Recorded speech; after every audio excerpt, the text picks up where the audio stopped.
আমরা সামনে 12ই ফেব্রুয়ারিতে ভোট দেব। আমরা কিন্তু এবার দুটো ভোট দেব। একটা ভোট হচ্ছে আমি কোন প্রার্থীকে আমার সংসদ সদস্য হিসেবে দেখতে চাই, সেখানে আপনারা আপনাদের বিবেক বুদ্ধি কাজে লাগিয়ে এমনভাবেই ভোট দেবেন যাতে আর পস্তাতে না হয়। আমরাই ভোট দিই, আমরাই আবার বলি নেতারা ভালো না, এটা হইতে পারবে না। আমরা ভালো নেতা দেখে যেন ভোট দিই। প্রথম নির্বাচনটা সম্পর্কে, সাধারণ নির্বাচন সম্পর্কে আমাদের এটাই থাকবে আপনাদের কাছে আবেদন। দ্বিতীয়, ওই একই দিনে যে দ্বিতীয় ভোটটা দেবেন সেটা হচ্ছে গণভোট। এটা হচ্ছে বাংলাদেশের ক্ষমতার যে ভারটা আছে সেই ভারটাকে শাসক গোষ্ঠীর থেকে জনগণের দিকে বাঁক খাওয়ানোর একটা সিদ্ধান্তের সময়। এই গণভোটে অবশ্যই সকলে অংশ নেবেন এবং যদি সত্যিই সংস্কার চান তাহলে উত্তরটা আমাদেরকে হ্যাঁ বলতে হবে। যদি হ্যাঁ না বলি, চুপ করে বসে থাকি, নিষ্ক্রিয় থাকি বা না বলি, তাহলে ক্ষমতার যে ভারসাম্যটা আনার প্রয়োজন এই সমাজে, সেই ভারসাম্যটা আনবার সুযোগটা আরও অনেক বছরের জন্য হয়তো আমরা মিস করে ফেলব। কাজেই যে সংস্কারগুলোর প্রস্তাবনা করা হয়েছে নিজেরা পড়বেন, বুঝবেন। এগুলোর ব্যাপারে কিন্তু সরকারের পক্ষ থেকে অনেক প্রচারণা, অনেক ব্যাখ্যামূলক নোট প্রস্তুত করে আপনাদেরকে দেয়া হচ্ছে।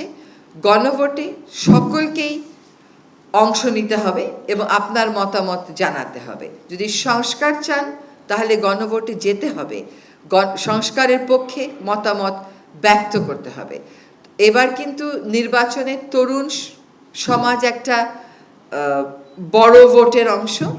এই তরুণ সমাজ যেভাবে আমাদেরকে স্বৈরতন্ত্রের, স্বৈরাচারের কবল থেকে বের করে এনেছে, এই তরুণ সমাজকে সেভাবেই গণতন্ত্রের ভিতটা সংস্কারের মাধ্যমে শক্তভাবে প্রস্তুত করতে হবে। শুধু স্বৈরাচার চলে গেল তাতে খুশি হয়ে বসে থাকার কোনোই সুযোগ নাই, কারণ এই দেশে আগেও স্বৈরাচার বিরোধী আন্দোলন হয়েছিল। আমরা এখনো নূর হোসেনের কথা বলি তো, আমরা এখনো ডক্টর মিলনের কথা বলি তো, এরকম আরও অনেকে আছেন যাদের নাম এই মুহূর্তে বলছি না, লম্বা তালিকা। ফলে স্বৈরাচার বিরোধী আন্দোলনে সফল হওয়ার সাথে সাথে দেশে গণতন্ত্র চলে আসে না। দেশে গণতন্ত্র চলে আসতে প্রত্যেকটা নাগরিককে তার ভোটাধিকার প্রয়োগে সচেতন এবং সতর্ক হতে হয়। আপনাদের ভালো বুঝে আপনারা সাধারণ নির্বাচনে ভোট দেবেন, আর গণভোটে সংস্কারের যে প্রস্তাবনাগুলো আছে, যদি সত্যি ক্ষমতার ভর শাসক গোষ্ঠীর কাছ থেকে জনগণের কাছে নিতে চান তাহলে সংস্কারের পক্ষে থাকবেন। আপনারা, আমাদেরকে অনেক ভয়ভীতি দেখানো হবে যাতে নির্বাচনে আমরা না যাই, ভোটাররা যাতে ভীত হয়, তার কিছু আলামত তো ইতোমধ্যেই আমরা পেয়েছি। এই ভয়কে জয় করেছিল বলেই কিন্তু জুলাই আগস্ট সফল হয়েছে।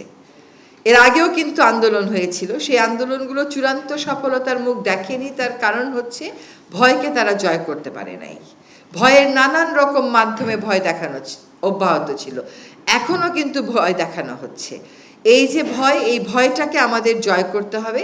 বাংলাদেশের মানুষ বারবার ভয় জয় করেছে, সুতরাং এইবারও আমরা জয় করব। এবং তরুণেরা আমাদের জন্য যে আত্মাহুতি দিয়েছে, যে আত্মবিসর্জন দিয়েছে, সংস্কারের পথটাকে বেছে নিয়ে গণতন্ত্রের ভিত্তি রচনাতে সামনের 12ই ফেব্রুয়ারি যে গণভোট, সেই ভোটে আমরা আমাদের সিদ্ধান্ত প্রয়োগ করব।